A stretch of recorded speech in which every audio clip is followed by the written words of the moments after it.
It's time for another Out of Bounds Rewind with Bo Bounds on ESPN 105.9, The Zone. Everybody's going to pat him on the back all week. Now, look, Leach is known to do. He can beat people. He can beat ranked teams. All that.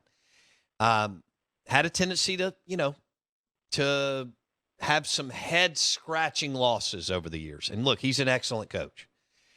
Can Leach and this staff and this team handle all week, everybody patting them on the back? Because you can say what you want about Arkansas, they're not going to lay down with Sam Pittman as their coach, Steve. No, and especially with back-to-back losses. I mean, they kind of see the season kind of slipping away a little bit now, so they'll have some renewed focus. The big concern is KJ Jefferson, the health of KJ Jefferson. There's talk that he's in concussion protocol. Of course, you're not going to make that public, but that could be a real issue. I mean, if Arkansas shows up without KJ Jefferson, the spread on this game and perhaps the margin is going to expand extensively. I mean, let's be honest about this. State should have won the last two meetings. They didn't. Arkansas found a way to win those games, and you credit them for that. But after losing two ball games back to back, they're going to be focused to come to Starkville, and they're going to say, you know what, hey, we beat this team the last 2 years, and that might actually be a detriment to their ability to motivate the team. You may begin to think, oh, man, without KJ, and this team should have beat us the last couple of years, we'll just find a way to do it. I think Will Rogers and these guys are hungry for Arkansas. I don't think this is a situation where you get a lay down or a let down the week after getting the top 20 win. I think Arkansas is a team that this Mike Leach coach program believes they've let them off the hook the last 2 years. And so I think you're going to see State bring their best effort this weekend. Now, do you get the best result? I can't guarantee that. But anybody expecting State to overlook Arkansas, I think it's going to be sorely disappointing come Saturday. Okay, with Watson out at linebacker for the first half for MSU because of the targeting, and I think Deshaun Page had surgery last week, and you can correct me if I'm wrong here. So how does the depth and what does it look like for Mississippi State at linebacker losing a senior for 2 quarters? Well, I mean, based on the play of J.P. Purvis last weekend, I don't think anybody is overly concerned. I mean, of course, you'd love to have Nate Watson there because he's a starter for a reason. But J.P. Purvis had, the best game of his Mississippi State career this past weekend. I mean, it was phenomenal. Even Will Rogers talked about it, in postgame. He's like, that guy went out and balled his tail off, and he was absolutely outstanding. And I'm pulling numbers up right here. J.P. Purvis comes in as a reserve, and mainly he plays later in ball games on special teams. He gets 7 tackles, including a sack and a half, and a quarterback hurry, and he was shot out of a cannon.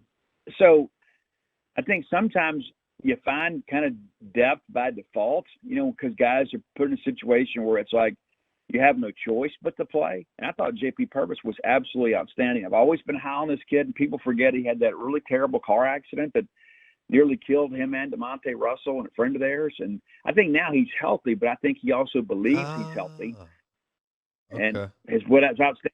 So, yeah, can you survive that first half, and especially with Arkansas wanting to run the football? Yeah, you can, but you'd like to have Nate Watson out there, and the sooner they get him back, the better. But, J.P. Purvis, I think, is a guy that may step up here down the stretch and be pretty significant for State. 4-1 they are. They haven't been 5-1 since 2014. Is that right, Blake? All right.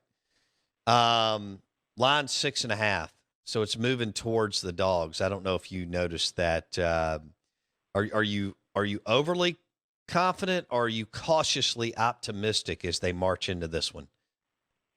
I felt State would beat Arkansas all along, and then I think now if you begin to look at this KJ Jefferson thing, like even if he plays, I mean, how much is he going to practice this week? If he's in concussion protocol, what does that do for your team? You got to implement a game plan. I mean, you got to be able to sit out there and work against your scout team, and State's been pretty salty against the run, and so how do they handle him? I thought State did a good job against him last year, and State should have been able to win the football game, as we talked about. I mean, Will Rogers takes you down and gets you a touchdown. All you got to do is make a stop, and of course, I think State made the stop and were the victims of a bad call and that fake holding call against Traylon Burks. But that's life and times in the South Conference. But But yeah, I think State's going to win this ball game, and I'll be honest with you, there's a possibility this thing ain't going to be close. All right, what about the Arkansas secondary? I mean, they're terrible. Exactly. They're so, terrible. I mean, obviously, Will Rogers in this group can throw it around the yard. This is a great opportunity, even though, Barry Odom's excellent, but it doesn't look like they have the personnel right now. Well, people forget. I mean, they brought in a new secondary coach, and there was some type of disruption with the relationship up there, and Joe Fouchon and Greg Brooks, all those guys leave, and then Jalen Catalon, who was one of my favorite players in the Southeastern Conference, but unfortunately he's had 2 consecutive season-ending injuries. You basically lost your entire secondary, and then I can't remember the kid's name. The kid was actually committed to Mississippi State. Now he's banged up, and so you look at it, they're basically having to play with their second-team secondary, and the numbers show that. And then you look at what happened this past weekend. Arkansas gets out there and competes really hard at home. They just didn't have the horses on defense to stop Alabama. Not many people do. That's not necessarily an indictment on Arkansas. When you think about the grind of having to play A&M and then play Alabama and then go on the road to play a Mississippi State team that's got a lot of momentum, it's just a great opportunity for Mike Leach and this staff and this team to take a step forward. And I think this is a matchup that favors Mississippi State the whole way through. Don't miss one moment of the Out of Bounds Show with Bo Bounds. Weekdays, 7 a.m. till 10 a.m. on ESPN 105.9. The Zone.